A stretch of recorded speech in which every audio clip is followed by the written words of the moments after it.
Mobile سے اتنا ہی رشتہ رکھو جتنا آپ کو کام ہو. بس کہیں یہ موبائل آپ کو اللہ کے ذکر سے اور اللہ کی عبادت سے اگر دور کر رہا ہے یہ موبائل، تو اس موبائل کو طلاق دو، اس موبائل کو بائیکاٹ کرو.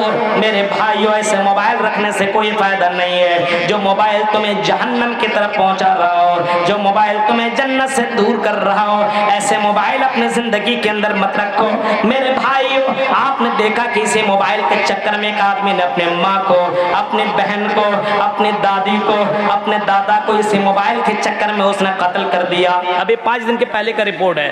اب موبائل کے چکر میں ریچارج نہیں کروایا. اب ماں باپ منع کرتا تھا، بھائی لوگ منع کرتا تھا تو بھائی مانا ہی نہیں، اس کو قتل کر دیا. غور کرو میرے بھائیو، وَعَنْ شَبَابِي فِي بَابِ اللَّهِ، تم نے اپنی یہ جوانی کہاں گزاری، کیسے گزاری بتاؤ. سنو او تن پنیا کے میرے نوجوان دوستو، یہ جوانی کے بارے میں تم سے بھی پوچھے گا، ہم سے بھی پوچھے گا. ہاں او میری پیاری بہنوں اور یوٹیوب کے ذریعے سے سننے والی لڑکیوں، اپنی جوانیوں کو یوں ہی برباد نہ کرو. کسی لڑکے کو تم نے دل دے دیا، اب وہ لڑکے نے تمہیں موبائل کیا دے دیا، ریچارج کیا کروا دیا. تم اس کے جسم کو گرم کرنے کے لیے کہاں سے کہاں پہنچ جایا کرتی ہو. ہوٹلوں میں جا کر کے اس کے ساتھ انجوائے کیا کرتی ہو، اس کے ساتھ پارکوں میں جا کر کے موج مستی کیا کرتی ہو. او اللہ کے بندیوں، ایسا ہرگز نہ کرو، ایسا بالکل نہ کرو. یہ زنا ہے اور یہ اللہ تعالیٰ کو برداشت نہیں ہے. یہ اللہ کے حدود ہیں، اس حدود کو توڑنے کی کوشش مت کرو. وَعَنْ شَبَابِهِ فِيمَا بَلَّهِ، جوانی کے تعلق سے قیامت میدان محشر میں سوال ہوگا. وَمَالِهِ مِنْ أَيْنَ اكْتَسَبَ وَفِيمَا أَنْفَقَ، اور تیسرا سوال ہوگا کہ تم نے مال کہاں سے کمایا. ابھی مال کے اوپر بات ہو رہی تھی. مال کہاں سے کمایا، حلال طریقے سے یا حرام طریقے سے. کوشش کرو حلال طریقے سے کمانے کی، حرام طریقے سے کبھی بھی ہرگز بھی مت کماؤ.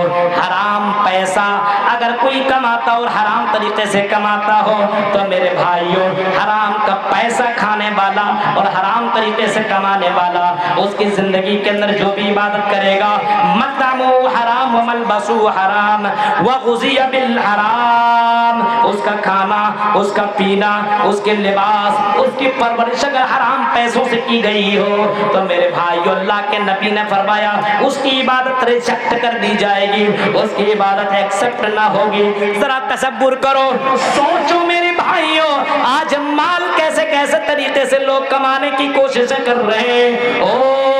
سودی کاروبار کرنے والوں، بہت سے لوگوں کو ہم نے ادھر سنا ہے، سودی کاروبار کرنے والے لوگ بہت سے لوگ موجود ہیں، مال کما رہے ہیں حرام طریقے سے. بہت سے لوگوں کے بارے میں سنا ہے، لاکھ روپیہ دیتا ہے، 1,25,000 روپیہ لے رہا ہے. لاکھ روپیہ دیتا ہے، 25% زیادہ لیتا، 25%، 1 لاکھ میں 1,25,000 روپیہ لے رہا ہے. میرے بھائیو ذرا سوچئے، کہاں چلی گئی؟ ہاں تمہاری انسانیت کہاں گئی؟ تیرا ایمان کہاں گیا؟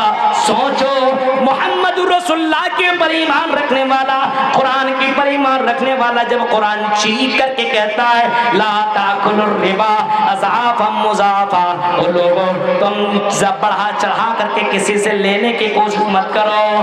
ہاں اسلام اس کو حرام قرار دیا ہے اور بہت ہی بڑا گناہ بتایا ہے اور بہت ہی بڑا جرم بتایا ہے. کوئی آدمی سودی کاروبار کرتا ہے تو اللہ تعالیٰ اعلان کرتا ہے فَإِن لَّمْ تَفْعَلُوا فَأَذَنُوا بِحَرْبٍ مِّنَ اللَّهِ وَرَسُولِهِ، اگر کوئی سودی کاروبار کرتا ہے تو اس کے لیے اللہ تعالیٰ نے میدان جنگ اس کے لیے اعلان جنگ کا اعلان کیا ہے کہ اگر کوئی سودی کاروبار کرتا ہے تو اللہ اور اس کے رسول سے جنگ کرنے کے لیے تیار ہو جاؤ، لڑنے کے لیے تیار ہو جاؤ. ذرا بتاؤ اللہ سے کون لڑے گا؟ کس کے پاس اتنی طاقت ہے جو اللہ سے مقابلہ کرے، اللہ کے فرشتوں سے مقابلہ کرے؟ اور سودی کاروبار کرنے والوں اور کٹیہار، بہار اور پورنیہ کے لوگوں ذرا سنو، اور ہندوستان کے باہر مسلمانوں، یہ سودی کاروبار سے توبہ کرو، اپنے آپ کو ان رشوتوں سے روکو، منع کرو، اپنے بچوں کو منع کرو. یہ سودی کاروبار اللہ کے نظر میں بہت ہی بڑا پاپ ہے. مال تم نے کیسے کمایا یہ بھی پوچھا جائے گا. ہاں ہمارے یہاں مال کمانے کا ایک طریقہ یہ بھی ہے، جب بیٹا کی شادی کی بات آئے ہاں لڑکی پسند آ گئی، خوبصورت ہے، اچھی ہے دکھنے میں، پڑھی لکھی ہے، سب کچھ ٹھیک ہے، دے گا کتنا؟ 1 لاکھ؟ ہٹ، وہاں تو 1.5 لاکھ مل رہا ہے۔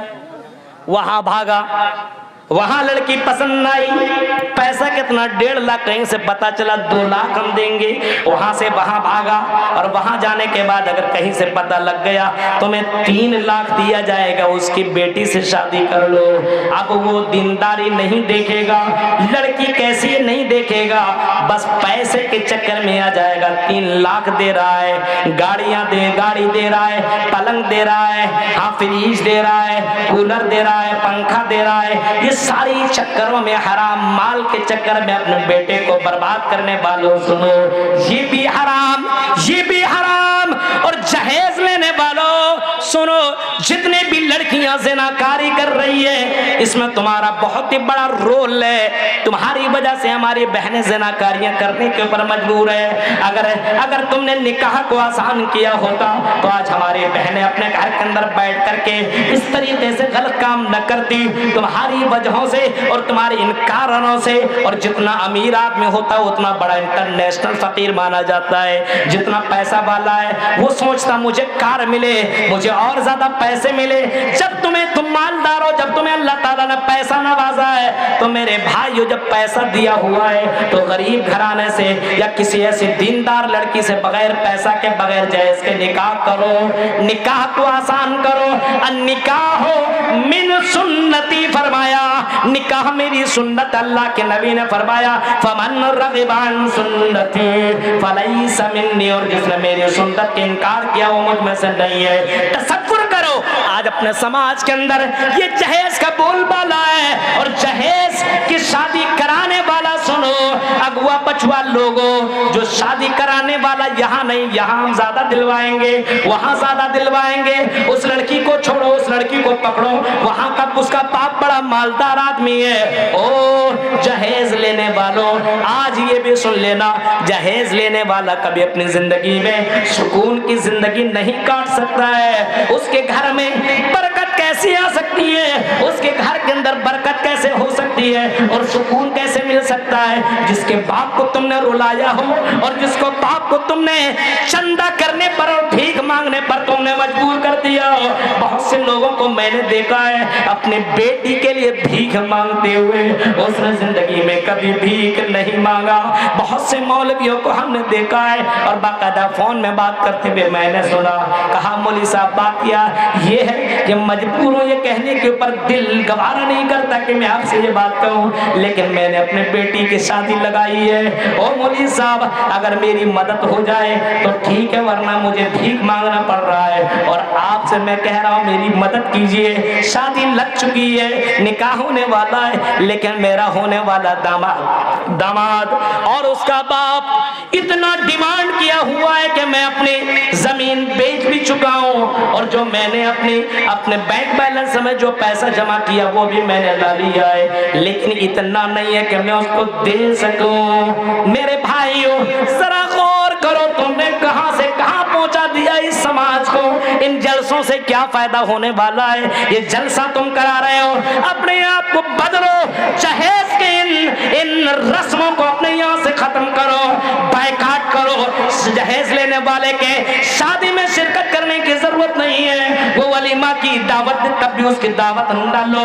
میرے بھائیوں اپنے یہاں سے جہیز کو ختم کرو۔ ان تمام مولویوں سے میرا ایک اپیل ہے، گزارش ہے، اے مولانا اور اے مسجدوں کے اماموں سنو، ہاں تمہیں 1000 ملے نہ ملے، 2000 ملے نہ ملے، 500 ملے یا نہ ملے، بلکہ چیک کرو کہیں یہ لڑکے کے نکاح میں کہیں جہیز کا تو کاروبار نہیں ہے، لین دین تو نہیں ہے۔ اگر ایسا معاملہ ہے تو بولو کہ میں نکاح نہیں پڑھا سکتا ہوں، نہیں پڑھا سکتا ہوں۔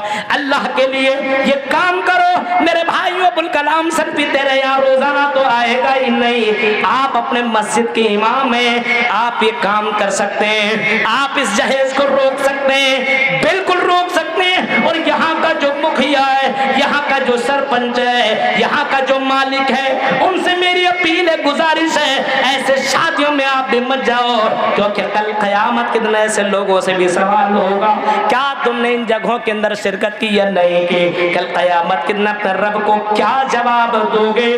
سوچو۔ وَعَنْ مَالِهِ مِنْ أَيْنَ اكْتَسَبَ، فرمایا تم نے مال کہاں سے کمایا یہ بھی پوچھا جائے گا۔ ہاں تم یہ کہو کہ میں نے مال، میرے پاس تو کچھ بھی نہیں تھا، میں نے غریب کا مال میں نے کھا لیا، میں نے ظلم طریقے سے، یہ ظلم نہیں تو پھر اور کیا ہے؟ میرے بھائیو زمین جائیداد بچواتے ہو، قرض لینے پہ مجبور کرتے ہو اور اس کو لون لینے پہ مجبور کرتے ہو، اور ایسے باپ کو میرے بھائیو کتنے مرتبہ مرتا اور کتنے مرتبہ جیتا ہے، اپنی درد کو کہاں کہاں وہ بیان کرے، کس سے وہ بیان کرے۔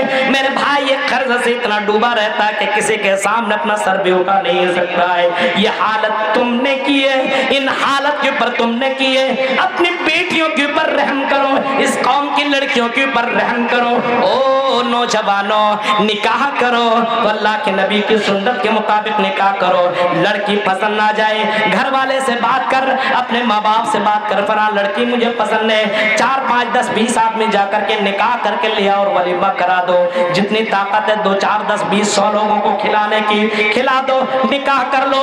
ضروری نہیں کہ شادی کے کارڈ بانٹے جائیں اور لمبے چوڑے اس کے پروگرام رکھے جائیں، 2 4 لاکھ خرچ کیے جائیں۔ میرے بھائیو نکاح تو ایجاب و قبول کا نام ہے، بس تم ایجاب و قبول کروا لیا جائے، ولی ہو جائے اور ولی اور وہاں پہ جو گواہ ہیں وہ موجود ہوں، بس اتنے لوگوں کی اور مہر متعین ہو جائے، بس اتنی کرنے کی ضرورت ہے۔ اسلام نے تو نکاح کو بڑا آسان بتایا ہے، ہم نے اور آپ نے نکاح کو بڑا مشکل کر دیا ہے، بہت مشکل کر دیا ہے۔ میرے بھائیو اگر آج ہم نے اس کو نہیں روکا تو آنے والے وقت میں لوگ نکاح نہیں کریں گے، زنا کیا کریں گے، لڑکیوں سے مل لیں گے، اپنے سیکس کو پورا کر لیں گے، اپنے خواہشات کو کبھی یہاں کبھی وہاں جا کر کے پورا کریں گے، اور لڑکیاں باقاعدہ یہ اور زیادہ کرنے کی کوشش کریں گی۔ میرا باپ تو میری شادی کیسے کروائے گا؟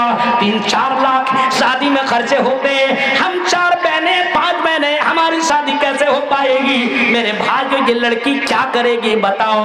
یا تو پھانسی لگ کر کے مر جائے گی، یا تو کہیں بھاگ جائے گی، یا تو کسی کے ساتھ جا کر کے چلی جائے گی، جو غیر لڑکوں کے ساتھ۔ ہماری مسلم لڑکیاں جو بھاگ رہی ہے اس کی وجہ ایک یہ ہے، جہیز کی لعنت ہے۔ او لوگوں اپنی بہنوں کو روکو، اپنی بہنوں کو غیر مسلم لڑکوں کے پاس تم جانے دے رہے ہو، یہ تمہارے کرتوت کا یہ نتیجہ ہے، یہ تمہارے برے اعمال کا یہ نتیجہ ہے۔ آج وہ غلط کر رہی ہیں، کل ہماری بہنیں بھی ہو سکتی ہیں، تیری بہنیں بھی ہو سکتی ہے، آنے والی نسل کے اندر یہ بڑا بھاری پڑنے والا ہے۔ اس وجہ سے مسلمانوں اس کو بائیکاٹ کرو، جہیز کے پر قدم اٹھاؤ، سوچو اعلان ہے جنگ کرو اس کے لیے۔ ہم جہیز نہ لیں گے نہ جہیز ہم دیں گے، نکاح کریں گے اسلام کے مطابق نکاح کرو، کیونکہ نکاح کرنا سنت ہے۔ اور لڑکی اگر تیرے گھر کے اندر رہ رہی ہے، وَمِنْ آيَاتِهِ أَنْ خَلَقَ لَكُم مِّنْ أَنفُسِكُمْ أَزْوَاجًا لِتَسْكُنُوا إِلَيْهَا، لڑکی تمہیں سکون دینے کے لیے آتی ہے۔ جب اس کو ٹینشن اتنا دے دو گے وہ تمہیں سکون دے گی، کہاں سے سکون دے گی؟ کہتے ہو میری بیوی میری بات ہی نہیں مانتی ہے، کہاں سے مانے گی وہ؟ اس کے باپ کو تم نے جینے نہیں دیا ہے، اب وہ تمہیں جینے دے گی؟ سوچو میرے بھائیو، تصور کیجئے، غور کیجئے، حالات دیکھیے حالات۔ وَعَنْ عُمْرِهِ وَمَالِهِ مِنْ أَيْنَ اكْتَسَبَ، پوچھا جائے گا تم نے مال کہاں سے کمایا، وَفِيمَا أَنْفَقَ، اور تم نے مال کو کہاں پہ خرچ کیا، کہاں کمایا، کیسے کمایا، کس طریقے سے کمایا، لوٹا چوری کیا، ڈکیتی کیا، کسی کو قتل کر کے مرڈر کر کے تم نے اس کو مار ڈالا اور اس کے مال کو تم نے ہڑپ کر لیا، ایسا تو نہیں ہے؟ تم نے کسی کے اوپر ظلم کر کے تم نے ناجائز طور پر اس کی زمین و جائیداد کے اوپر تم نے ناجائز قبضہ کر لیا، ایسا تو نہیں ہے؟ اگر ایسا کیا تو یہ بھی سوال ہوگا، اور مال اگر تم نے کمایا حلال طریقے سے تو یہ بھی پوچھا جائے گا تم نے خرچ کہاں پہ کیا؟ بلڈنگ بنانے میں، اللہ کے گھر خرچ کر، اللہ کے گھر بنانے میں، مدرسوں کو چلانے میں، یتیموں اور غریبوں کی مدد کرنے میں،